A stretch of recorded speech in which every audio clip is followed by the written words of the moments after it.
Agora parzinho de dama. Começou a dar uma estrelada. Uma hora boa pra estrelar, né, rapaziada? Uma hora boa. Aqui a gente vai betar um 4,850. Podemos engatar mais um na mão, mas eu acho que é um valor bom aqui. Porque o cara tem 10 big blind, não vejo ele dando call, só se jogar muito mal.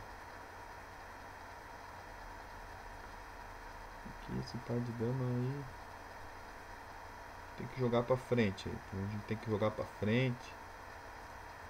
Acreditar que ele é bom. E tentar extrair o máximo de valor aqui. O cara tem um stack bem bom. Tentar ir puxando o blind, tá bom. Ele deu call, 71. Bora aqui, ó. 36 big blind, tamo no jogo. E vamos pra dentro dos caras aí. Vamos pra dentro deles que poker de quinta aí tá dando uma estrelada.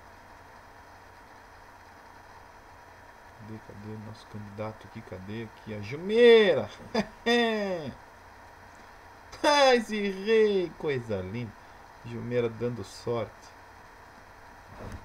Vamos betar aqui um 4-2-4-0.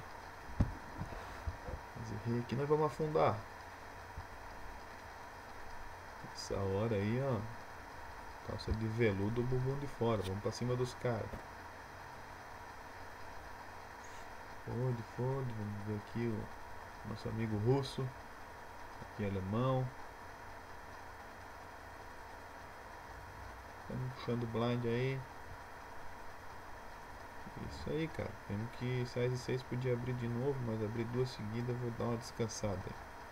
Isso aí, vamos seguir aí, vamos acompanhar até o final do torneio aí. 58 de 128.